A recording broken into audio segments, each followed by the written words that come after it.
All right, Christina. Today we're talking all about how to drive off the beaten path. Okay. I know you and I have a spirit of adventure, right? A bit of an adventurous spirit. And not everyone shares that same idea, right? Of how we get to choose our own path. So I just remember a friend of mine, former classmate, we were at an event, a networking an event, and I remember him introducing me, and he said, this is Anniedi. She's taken a step back to, focus on, I don't know if it's like wellness or just better quality of life or something like that. And I was like, I remember pausing in that moment and asking myself, have I taken a step back? Here I am thinking I've taken a giant leap forward, after having never even, stepped up to the plate in terms of prioritizing my own well being, and being so focused on that career success. I felt like this was me taking a step forward in the direction of my dreams, in the direction of what I, think it means to flourish, right? But not everyone feels that same way. Not everyone feels that same way or prioritizes it in the same sense when we think outside of the traditional definitions of success. So I'm curious your perspective, whether with family members or friends who've kind of questioned your choices or been curious about like what you chose to Absolutely. prioritize. My mom, I feel like basically gaslit me for the first full year of my business because she would almost on a daily basis ask me when I'm going to get a real job, right? Like she just couldn't understand how somebody who had kind of worked through the ranks and got into this pinnacle position of being a high school principal would ever walk away from that. I think she thought there was, there's some financial security that is there. To some people, there's some prestige that's there, and it was, again, like almost a daily battle to get her to understand that I was charting my own path. And ironically, the catalyst to me making that transition, right, was her Alzheimer's diagnosis and not knowing what caring for her might look like. And then, having my son who was almost 2 at the time and just really feeling that pressure of being a part of that sandwich generation who felt like I need to care for aging parents and I need to care for young children.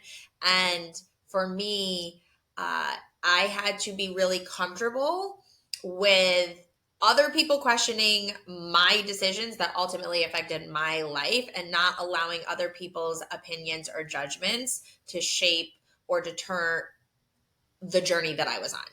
Oh my goodness, you are speaking the truth. I mean, there's always those backseat drivers, right? There's always the backseat drivers on the journey who have got so many opinions, right, on the right course to take, what path to be on. But so many times we find ourselves in the passenger seat of our own journey, right? Like where we are driving in the direction of goals that maybe we didn't even set for ourselves. It's just either society's expectations, either the impressions of others that we're striving to please or to consider. So many times, I think we even fall asleep at the wheel of the car, right? As we're thinking about like where am I heading, either in my career, in my life in general. What does that ultimate destination look like? And I think it happens more for women in leadership, to be quite Mhm. honest. Like I think that we're so socialized or conditioned to weigh the opinions of others or weigh the concerns of others greater than our own. And that's why it makes it harder sometimes to hear our own voice, to stop and pause and say, like, what do I really want? What Well, do I really want? yeah, and I think that even when you are in your own driver's seat, right? If you're in a new land, when you're traversing a new landscape and you're trying to catch your bearings and you're not really fully sure what's around the corner or if you're safe in the space that you're in, anytime you're sort of out of your element, it can throw you off. And then again, when you have those backseat drivers kind of in in your ear, again, if you're not really sure about your abilities and your vision, then you can get sort of pushed into another trajectory. But anyway, so I'm thinking about, like, I feel like my epiphany moment for me was basically when I quit my job. I set out to create this consulting company. And I remember, different people saying, well, you'll be fine because your husband works. You're part of a two income family. And meanwhile, in my head, I'm like, y'all are making a lot of assumptions. First of all, yes, I come from a two income household. But when we created and designed our lifestyle, it was based off of two incomes for which it was not 50-50. Like, I am the breadwinner in my home. And so if I am basically doing at least two-thirds of our household bills, that's not even counting, some of the more luxury items, if you will, then not having my income actually does put us in a compromising position. And so I created my business with the understanding that this was, in a way, life or death. Like, I had to make sure that my business was successful. And I remember in the beginning when I had gotten that first engagement, and I joked that it was the manna from heaven. It was just enough to cover my mortgage and my car payment. And then luckily, within a few months, some things shifted. They needed me more. I wound up out earning my principal salary, right, in that first full year of entrepreneurship. And that is what gave me a renewed confidence and hope and optimism of what my future could be like, right? Because I had surpassed what I had achieved in this considered safe and traditional space. And that basically allowed me to start dreaming bigger about what I could do for myself. Yeah, I mean it's almost like you get to choose your own adventure, right? Like Right. all this time you've been on this path, you've been hard charging, right? Whether you in the education space, me and, health and wellness and becoming a corporate executive, like we've been on this set path to success and all of a sudden we get to choose our own adventure. That can feel daunting, in many ways. I think for you, you proactively ran towards it, right? Because you had your mom being diagnosed with Alzheimer's. Your child, right, was very young at the time, right? You had just become a new mom, and so there was a lot of reasons why you were like, this ain't working. Like I got to figure something else out, right? I think for me, what caused the trepidation was like I didn't choose it, right? Like I didn't choose to leave the path I was on. The path left me, right? So for me, I think I remember being at like a prestigious firm. I was, in that corporate consulting space, doing strategy consulting with like some of the largest global brands, working behind the scenes and advising them on how to grow their businesses. And I remember having that massive like career success and being super, super successful on paper, but Mm, personally experiencing some of the lowest points in my own wellness, right? mhm. Like just like my hair is falling out in clumps, I'm having heart palpitations, all the things that should not be happening. And from a vanity perspective, you're like, okay, something's got to give. I can't hide that things are not going well anymore. I kind of got to deal with this, but I don't think I would have, right? I kept charging towards that path, climbing the ladder, trying to get to that next level of success. I was set on becoming a partner at that firm. And all of a sudden, one day, I walk into the office and I'm told that my services are no longer required, right? Like I was laid off from that dream job. And I think in that moment, right, recognizing that I didn't even recognize myself. Like I'm literally looking at my reflection in the mirror and I realized I'd lost the sparkle in my eyes. And I'm thinking, something's got to shift, something's got to give. But because I didn't choose it myself, being a child of immigrants, we're always taught to work harder, keep going, like, be productive. And now all of a sudden, having that space where I can no longer hide behind that identity being tied so much into a job title or that prestigious Mm, firm or like fancy salary, right? I now was left to face myself in the yeah. mirror, right? And that was like a super humbling moment to start to make me question all my previous life choices, but then to give me a greater sense of responsibility on charting the path ahead, right? Because, like, okay, things didn't turn out as I anticipated, but now I have the audacity of choice, right? To be able Mm. to pick a new journey. And that, for me, having not, been in the driver's seat of that decision, now it became the urgency around, me getting really clear on who I was, what I wanted, and where I was heading in life. That became so much more potent. Yeah, and I think this kind of it transcends just the professional, right? Because back in 2008, when actually I was at the sort of height of my career, I had just become one of the youngest New York City high school principals. I just bought my first apartment in Brooklyn. All these societal check boxes of what success meant and are. I anything that I kind of felt like I had control over, I was winning at. And my marriage was literally in shambles. And this was not the fairy tale that I had envisioned. This was not, I'm one of those people who every 5 years I have a 5 year plan and I generally check all those boxes off. And, I distinctly remember actually December of 2007. That's my time when I reflect on the year before. I start envisioning the year ahead. And in my 5 year plan, I had originally said, oh, in 2008, that's when I'm going to start trying to have a family.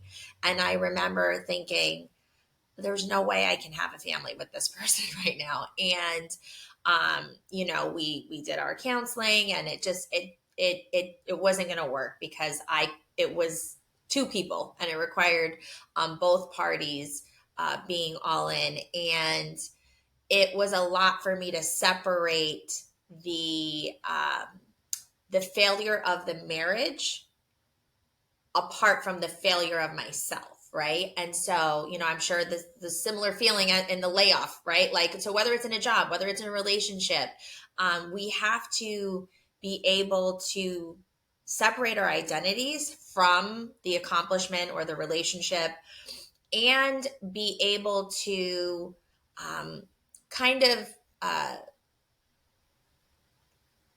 kind of figure out what is the new vision, what is the net, like, can we alter what we thought it had to be and create something new? Because I will say, whether it was the transition of being a divorcee, being single again, then eventually getting married again, or leaving my secure principal job to try this wild ride of entrepreneurship, it required an act of faith. It required also looking and connecting myself with other people who were on similar and different adventures, but seeing what was possible, hearing their stories, knowing that the troubles I was experiencing were not unique to me, but like these are, collective experiences that everyone not only goes through, but comes out of like stronger, bigger, brighter, better. So that for me, I think connecting into a community was a pivotal piece for me as well. Absolutely. And maybe if you're listening to us, right, having this conversation, you too can recall a time where you had to really pause and reflect and reevaluate the current path that you were on, right? Like, and really reflect on and think about, right? What was the shift? What was going to be the next move? Before we can even decide about the next move, we got to kind of come to grips, right, with what is the current situation and what is it requiring of us in terms of really navigating that shift. And I think the exciting point when you kind of, they say accepting, right, that something has to shift is the first step.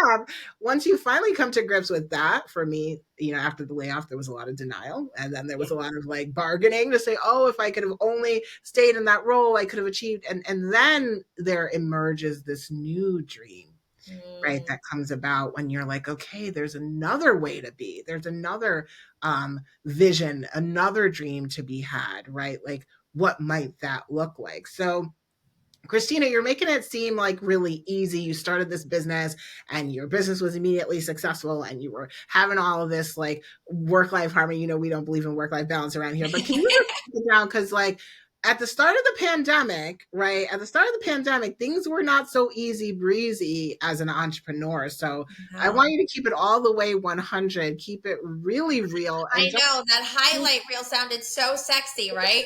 paint the picture of what was really going on at the start. So what had happened was, right, the pandemic happens. I remember the last day, I believe it was Friday, March 13th. Friday the 13th was my last day that I did some work in a school. And then we were put on lockdown that weekend. We were told it was going to be 2 weeks.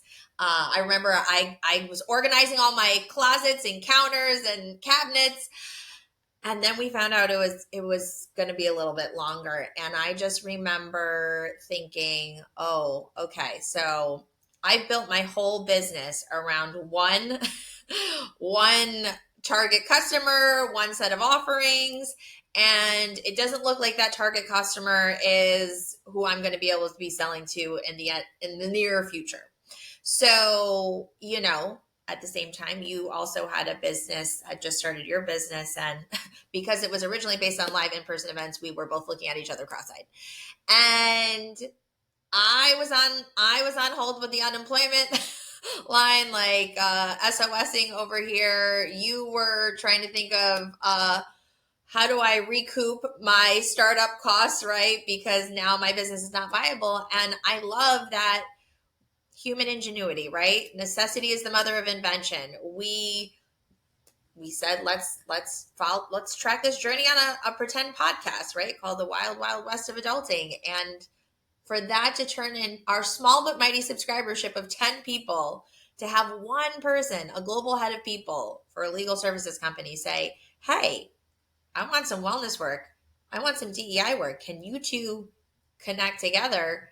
That was, again, another example, another illustration of conventional wisdom is not always what you should be blindly following as gospel every single time, right? Because as the world evolves, as your circumstances are different than other circumstances. For us to have been able to flip that YouTube video into a 40K contract and then build out a whole empire that we are building right now, like, that is, I mean, I think I just brought it back to sensationalistic, but that 6 months in between, that was a real dogfight right there. Like, that was me not paying my mortgage. I mean, yes, they had the programming there, so it's not like it was negatively affecting my credit per se, but that, again, when you talk about the things that you hold as your identity or things that make you feel less than, that was a very hard pill to swallow, to make that call to say, hey,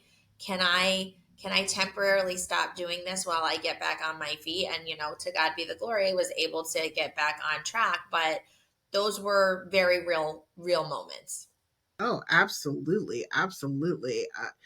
So I think this idea that there's more than one path, then it requires a sense of reinvention, a sense of reimagination, a way for us to kind of think about how could this look differently, right? If we were to reimagine the path. And so for you, I think, and you're talking a lot about, right, your education and educational consulting practice, and now saying you wanted to pivot into corporate settings, right? Like that was taking your background as a former teacher, as a former New York City high school principal, and now translating that into serving a new audience, right? Like how wild was that at the time to say, okay, the schools are shutting down, but I'm going to kind of figure out where can I find a new customer for the skills and the strengths and the talents I already have. And then for me, right, it was thinking about how can I work differently? Like you talk about this, landing this contract with a global legal services firm, but really, I mean, we converted that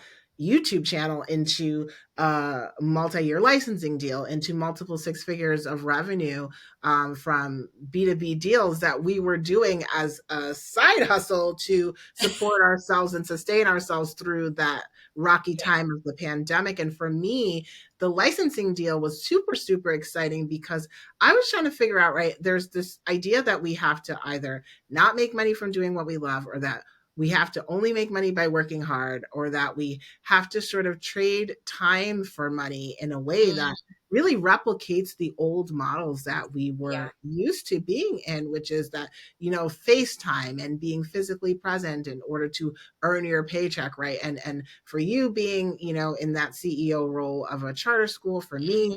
being in that corporate executive role, right, working with Fortune 10 clients, like it required a lot of us energetically, right, to be Yeah. able to show up and to make an impact. And as an entrepreneur, I was like, I got to figure out how to work smarter, not harder. Yeah. Okay. So Yeah. the idea that we could create, Preach. right, the idea that we could create like train the trainer solutions, that we could leverage like our intellectual capital in new ways so that we didn't have to always be physically present when we were generating revenue to continue to sustain ourselves and our families. I mean, I think that was mind blowing, right? At the height of the pandemic, it almost forced us to be more creative. It forced us to be Yes. more innovative because we couldn't leave our homes, because it was a virtual first environment, because even us Yeah. partnering together was something that And I Yeti, can we never just have pause for imagined. a second? Can we pause for a second? We have just passed our 2 year anniversary together working on this joint venture of Why Dynamic Dialogues. And we've done 100% of those. Oh, no, I'm sorry. We did have the 1 gig in Barcelona together. That was just this past June. But prior to that, every single one of our client engagements have been over a computer, right? Mhm. There were three where I went in person, but you were still being, zoomed in. That is wild. I'm sorry. Like, yes, this is again just an illustration of we can pivot, we can soar, we can do things we never imagined in our wildest of imaginations. Again, when you walked up to me in second grade and said, "Hi, my name's Anniedi and I like pizza," and we, became fast friends, you could not have paid me $1 million to believe that one day we would start a joint venture that would become a global brand. Oh my goodness, Christina. I mean, the stars aligning on that one. I mean, really, I couldn't have imagined it. I couldn't have predicted it. And I also remember some of my friends when we started that YouTube channel, they were like, "Why are you doing this?" Like we were cracking jokes on the internet, right? Like to cope with what was happening in the world around us, small businesses shutting down, and processing really the impact that that had on us and our businesses. And from that moment of playfulness, from that moment of creativity, to think that that could have then been a door opener to opportunity. Mm, I mean, it's just wild. It's incredible to even imagine it. And so I think that's really the promise that we started this conversation around, which is that driving off the beaten path. Like you never know, like those moments of serendipity, those moments of